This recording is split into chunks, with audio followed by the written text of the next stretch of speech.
episode of We Might Get in Trouble for This with your host, Kerri. And Suze, hello.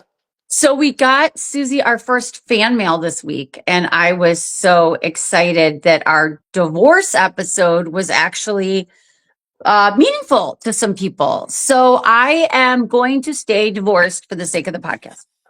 Just so you I'm know. going to stay divorced. No one can make me get married. Staying divorced. But yes, this has been really fun. And so I want to say that I love hearing from you guys, and we really appreciate, all the support. And how has your week been, my darling?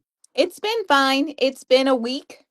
It's been a week. It's been a week. It, I can't even believe we tape on Wednesday, people. I can't even believe it's Mhm. Wednesday. Can't even believe it.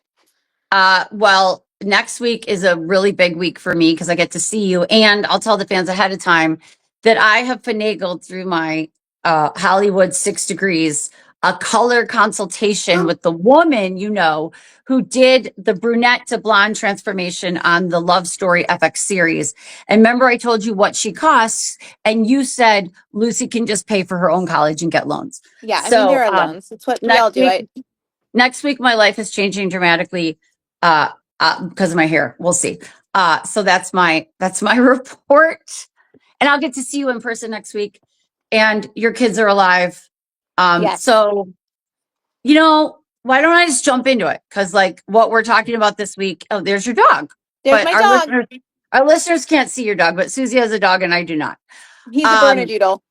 So I love doing this podcast because this is so raw and real. So the stuff I call you about on the phone literally is like, oh, here's our next episode. And I kind of want to call this, It's Not My Party, and I'll cry if I want to. But the general topic is rejection. The general topic is friendships and rejection. And I have a teenage daughter who deals with it on a constant basis, both daughters. And then I, as an adult, think sometimes that I'm immune to dealing with it. And I had an instance this weekend that brought me right back to fifth grade where there was an event. And back in our day, if you didn't get invited to the princess birthday party, you didn't know, because the princess birthday party invitations got handed out in your first grade class, and you didn't know.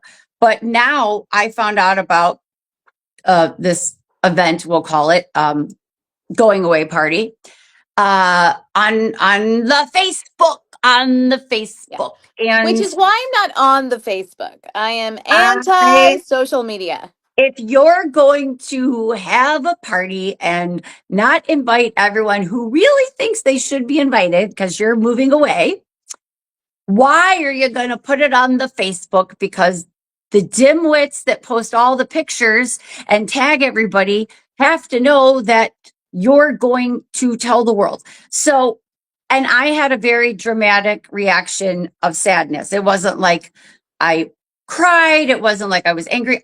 Something hit me in my heart. And we both know this feeling, and I called you to talk about it. And I think it's just as real for me as it was in kindergarten when Katie Looters did not invite me to her birthday party because she ran out of invitations and she was handing them out in kindergarten. And Katie Looters was like, well, I want you to come, but I'm out of paper. And like that was why I didn't get to go. And so this one was like, did you run out of Evite ink? Like what happened? And then just to give you the final tally on this whole situation, I had called you, and we'll go through it. And I called one other friend, because I'm not trying to, gossip. I was just saying, like, Al is moving to Hawaii and I didn't get to go wish him goodbye. Super bummed. And the question was, do I confront or do I not? Now, before I asked you, I confronted because I thought it was an Evite error. That totally happens. So I was like, hey, bro, sorry I missed your party. I hope it was great. Found out from some of our other friends. And then I just, at the point I'm starting with, when I talked to you originally, I hadn't heard anything in a couple of days. And you told me I was bold for being so, I don't know. I mean, and I'm just very much a call person too. I think if people just have different approaches, like, so explain more, unpack more for us, Kerri. So I said, hey, Al, Hope your going away party was fantastic. I'm sorry I didn't make it. And it really hurt me to think I wasn't included. Not that. Unpacked the feeling of rejection and where you think that can start out in a kid's life, a I person's think life, and it how it do you think people react differently? and we had such interesting conversations about this. I feel deep rejection with friendships, women especially. I feel and you feel deep rejection in other areas. Is it okay if I Yeah, say it? Like with men, with sure. male? And I hold my women friends close and my friends close. Maybe it's because I'm not married, but from childhood, I was such a loyal friend. I didn't have a big crowd of friends. I went to a very small school, and I was, maybe it started with me being in a very tiny little school, and then a girl would like move away, and then I would have to start Yeah, over. And then, like I had dinner last week in Illinois with my best friend, Jenny Solers, who was my seventh grade best friend. And we were the only two girls in the seventh grade classroom at this little Christian school. But every other year at this little Christian school, I would have to start over with like a new friend. And it felt like a rejection in a lot of ways, or also feeling like, let's be honest, I was not like the most normal of children going around singing show tunes and like, you know, I I just wasn't. So there's a rejection of not feeling um accepted, and that's followed me my whole entire life. I wrote a book chapter about it, becoming a Christian. I mean, really, really becoming a Christian in my 20s, and having all my college friends say, "You killed the buzz now." Like well, literally. because of how you changed since college, right? I would say that is a huge piece. Now, I would also digress and say I do not think men is where my rejection lies. Okay. I think I just don't. I think what has been wild is because of how I grew up. Like, I don't think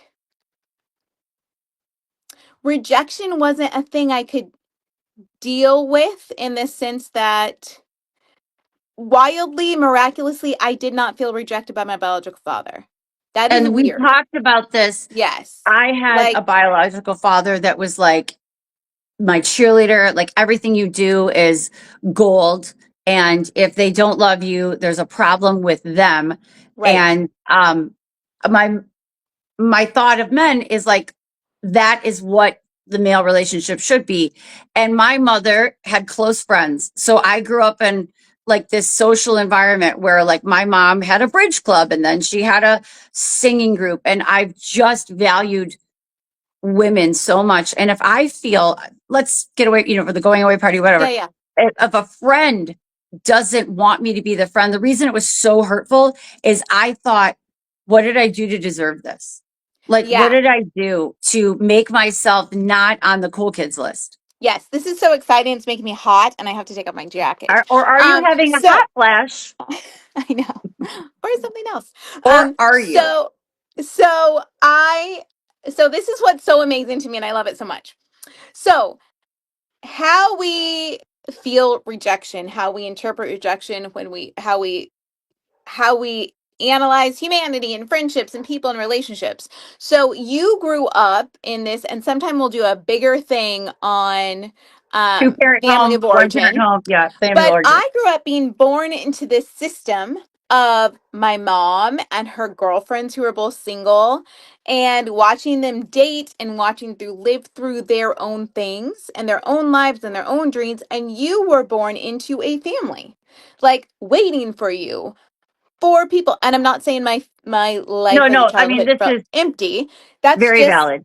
exactly, it's like how you grew up. So I grew up in a way going, oh man, I was born in a way other people have a lot going on. So I'm not looking at a parent, mom taking care of dad, dad taking care of mom. I'm watching female friendships.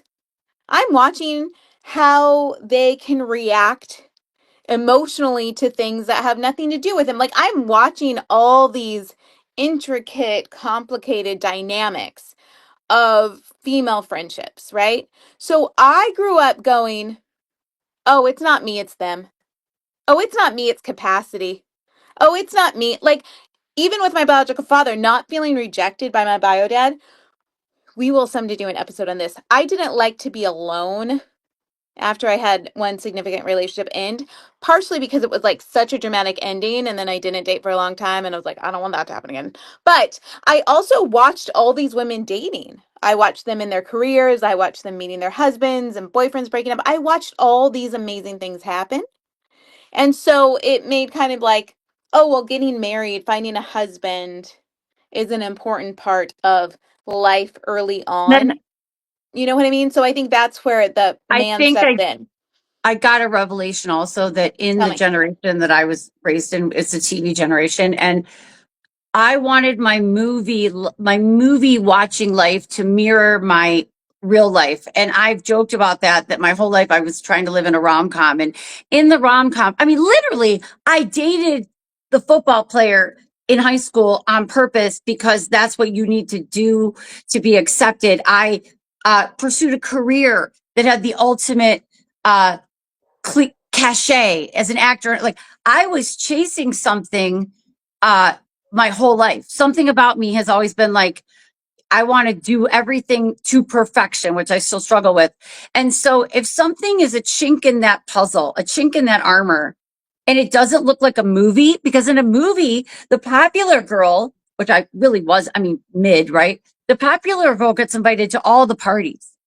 And instead of letting God like fill all those holes in my Yeah. life and letting myself be like, okay, good, good riddance if that person isn't bringing me value, I still react like, but I'm trying to create a perfect picture and a perfect life at 50 years old today, going, but this isn't perfect because if it was perfect, this friend who has been a friend of mine for a really, really long time would love me and say, I can't have this celebration without Kerri there. Right. So And that's it's where, not perfect. yeah. And that's, I had no desire for perfection. The where perfection lies for me is like how something looks aesthetically. That is the perfection point for me. But I think like, I, I am not good. I had a friend tell me once that I am not good at sharing my life with people. And that was such a valid point because I grew up going, when you have a hard time, you go and talk to your therapist about the hard time you're going through. Right, So right. you can attest to this. Many of our friends, probably mutual friends, can attest to this. I am the person, I am the shoulder that people come to cry on. I Well, am that friend. I am I am too. not Yeah. the fun friend. I am Okay. not, No, even though no, you're a liar because you're one of my funniest friends on this well, planet. I'm funny, but I'm not the fun from. I don't want to go places. Maybe brunch if Okay, it that's has fair. Okay, I'll give you ballet, that. right? Okay, I'll Like give I you am that. not I'll give you that that. person. I want come to my house and I'll cook for you. I am that friend. But I am also the friend that I won't talk to you or call. That's not you personally. Anybody. Like for 7, 8 months, maybe a year, and then you call me or I call you, and it's like we talked 5 minutes ago. I just don't have a lot of capacity. Ooh, is it me not having a lot of capacity? But I just don't. I recognize from how I grew up watching all of these women and my aunts who were married and all their kids that everyone has different levels of capacity in in people in But I humanity. also So think that, like, from I'm an my, introvert, right? but for this example, I'm going to tell you the end of the Yeah. story. You told me, and my daughter told me, like, yeah, text wouldn't have been the way to go. And you can probably just, my 18-year-old daughter is very wise. Like, you're never going to get an answer. You're never going to find out what you did. Let it go and just get your own closure. Now, I listen to no one. And Hmm. this morning, I had to just, it had been a couple days. I sent a text and I said, hey, I care about you. And I just want to know if I have done anything that I need to apologize for, or if I've offended you in any way. I want to own up to that. And I sent the text and I immediately got a response from the person. And I have my closure now because I'm not going to share the details, but the only detail I will share is I didn't do anything to hurt them. Now I can sleep at night. I can make my decision about where this friendship goes from here. But I needed that. I Yeah. needed my closure. And I think that a lot of people listening are like, well, you're not always going to get your closure. And their silence speak volumes. And sometimes that's okay. And when I sent that text today, I was prepared not to get an answer. And I made a deal with myself. I, as a Christian, need to man up in case there's anything I've ever done. And because as a Christian, you want to just like go to your brother or your sister. But now I was done. If I never heard from him again, I would be done. And I feel okay now. Like it, and my daughter's like, I can't believe you okay because you still didn't get invited and whatever. And I'm like, you know what?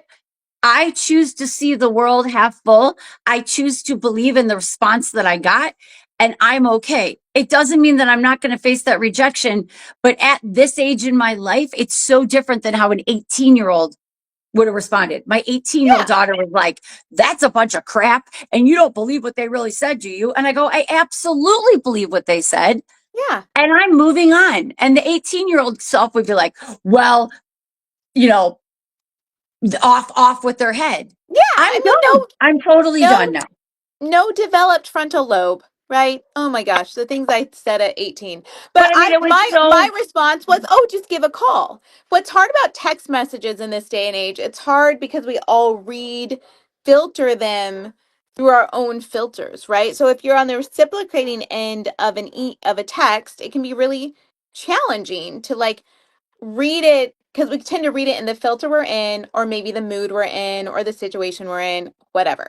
and I then think I have a rule about this. If I send you a text message mhm.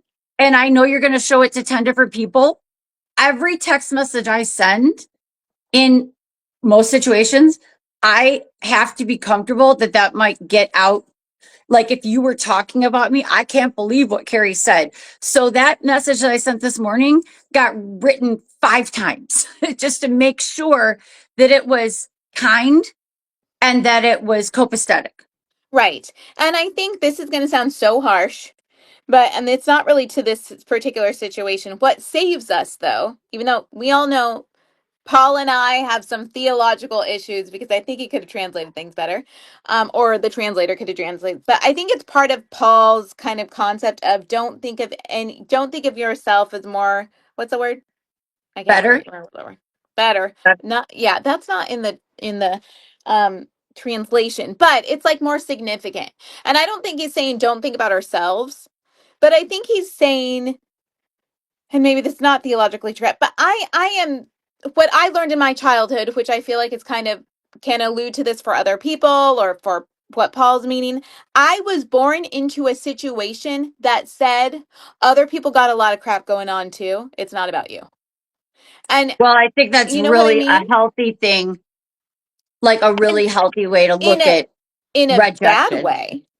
No, I In a think it's bad good. way. No, because it can be bad. Because then it says in a really far wrong way, it can be like people have a lot of crap going on. I'm gonna look at it in male relationships, boyfriend and girlfriend. People have a lot of crap going on. He has a lot of stuff. He only has a certain amount of capacity. He has a lot of his own crap. He can I'm gonna let him off the hook for treating me that way. It's fine. He had a traumatic childhood. Yeah, I Which, mean, look, like I'm going to with take traumatic childhoods really yeah, I seriously, mean that's frankly. like, but I think if I can learn to live, like as we're sort of like wrapping up this whole Hmm. rejection thing, like I'm going to get rejection. It's a Yeah. part of life. It's a part of life. I'm going to have parties that I go, but here's what I get to choose now. I get to choose. Like, we talked about how Jesus had the 3, Jesus had the 12, and Jesus had the 70. I, Hmm. as a fully frontally lobe developed woman, get to choose who's my 3, who's my 12. I mean, I don't have 70. So who's my 3 and who's my 6? You know what I mean? It's kind of like that. And I get evidence based on the seasons of relationships. I may not be working with that person anymore. So we're not going to be as close. But I'm going to choose with the information I was given in this last text exchange, like with this particular situation, in like a super healthy way to be like, no hard feelings. I wish you the best. And like, I'm fine now. Yeah, I think it's really helpful for us to go, like, things can happen in our lives and they can push us in a really negative way, or they can push us in a really positive way. I think some of the things that could have seemed really negative in my childhood pushed me inevitably in a positive way. So sometimes I'll joke to you and I about like, I don't care. I'm dead inside, right? That's a joke. Everyone knows I'm not dead inside, but it is hard to hurt my feelings. It takes a lot I'm because I genuinely think people have their own crap. People go through hard times. People, we have a broken and suffering world. And I think but I think we're often gonna people are, um, there's so much hurt and shrapnel and challenge and so many people have such a hard time dealing with conflict. There's so many things going on in the world that it takes so much for, like, I don't know why. What is that about me? It but takes listen, I will so tell you, much. and I got off the phone with you the other day and I spoke with my really, really dear friend Allie, and I hung up with so much peace. And I said to Lou, I go, like, I've got my 3 and I've got my 6 and I've got my people that will take a bullet for me, and Mhm. we're there in my breast cancer journey, and we're all the things. Like, I felt so content and filled up that it didn't bother me as much as, you know what I mean? So if I want to Mhm. wrap this for our listeners, Yeah. if you go through something in a rejection, which you inevitably will, unless you're Susie, Susie will not, just kidding. But Just because I'm if dead you go inside. through those, I'm call, dead inside. I'm a yeah, yeah, cold person. Susie is, or are you?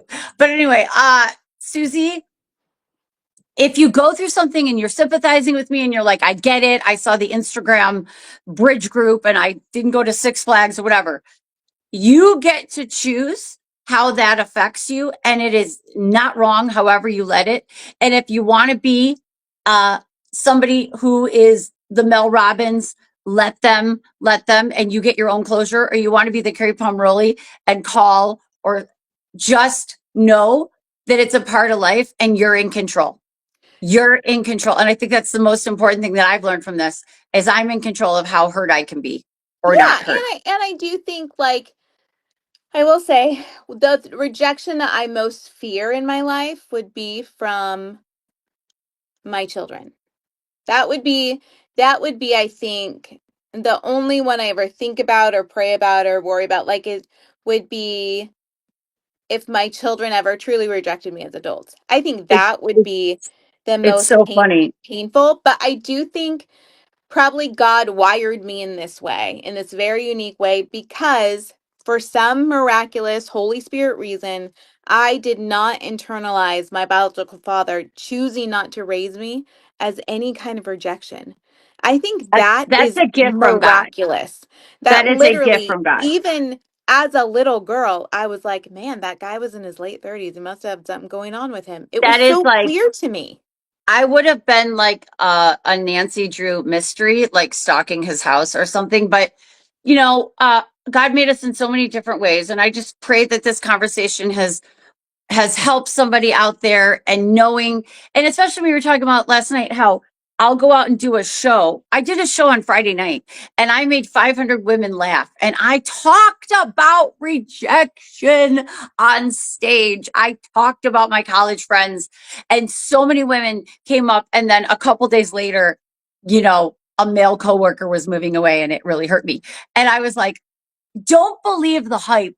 What you see on Instagram is curated. What you see on Facebook is curated. What you see in the carpool line is curated. If you really want to know what's going on with somebody, is pick up the phone, go for coffee, see them face to face, and know it's not about you. You taught me that. It really, and the whole answer from my friend, uh, it was it wasn't even about me. But I love that we have these conversations. They really help me, and I hope that they help you. Like, we both learn from each other. Yeah. And so thank you for that. And before we go, would you like to do your Susie apologizes segment? Yes. Oh my gosh. Thank you so much. I apologizing for forgetting to do it at the beginning. Okay, that's a I perfect apologize one. for that. Okay.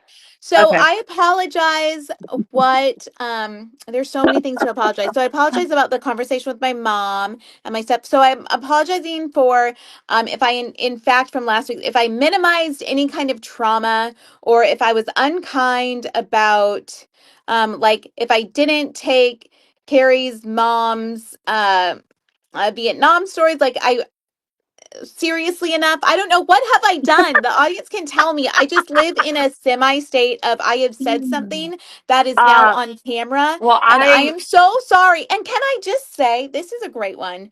Um, Sometime we should talk about how terrifying this is for me, well, right? Because let's save it. I think that's a whole topic. yes, that is a whole But topic. Like, I wanted to be yeah, an actor on stage yeah. so I could hide and it not be filmed. But I love your apologies and the fact that my brain works like this. I apologize for nothing. I feel like I did nothing wrong. And if you don't want me at your quinceanera, you are missing out on a really good dancer. Okay, I'm just saying.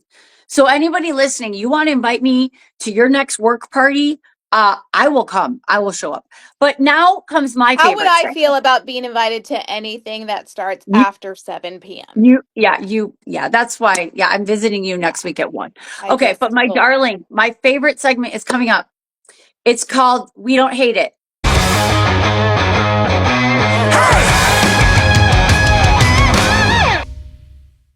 And it's Hmm. our beauty product this week. We've been talking about this for so many weeks. And it's something that Susie has craved for.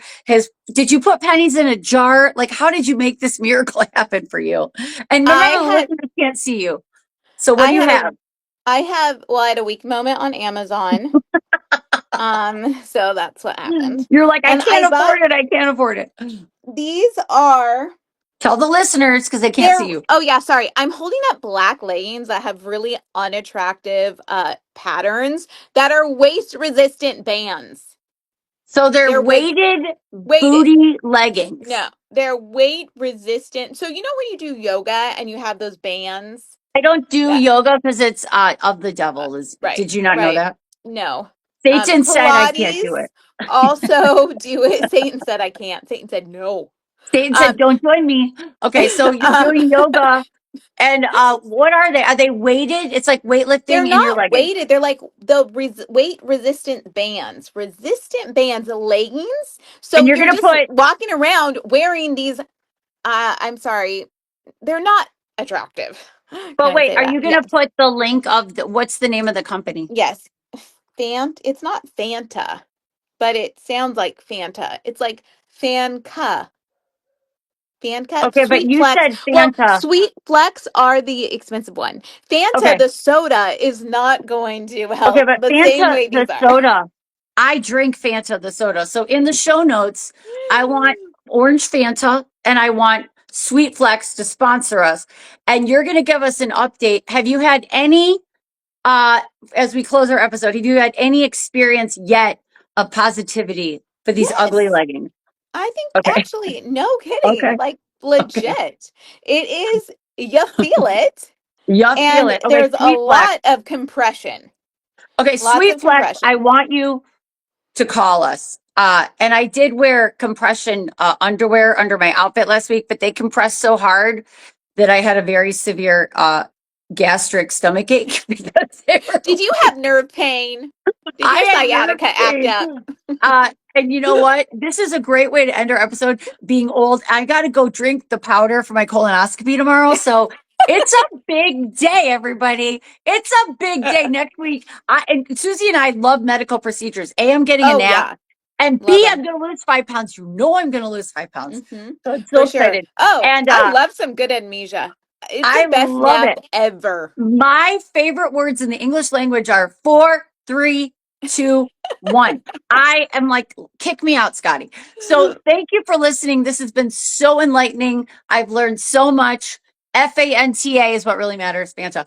Follow us Okay. on Instagram. Follow us on Facebook. Send us an email. We might get in trouble for this at gmail.com. We're on everywhere. We're on the networks. Our producer, Eric, we want to say thank you for making this happen. And we're going to put in the show notes his network because actually Eric's network is getting us 80% of our viewers. So thank you to you guys. We'll put, just and Spotify and Amazon Music and Apple and all the places. And we will see you next week. Bye.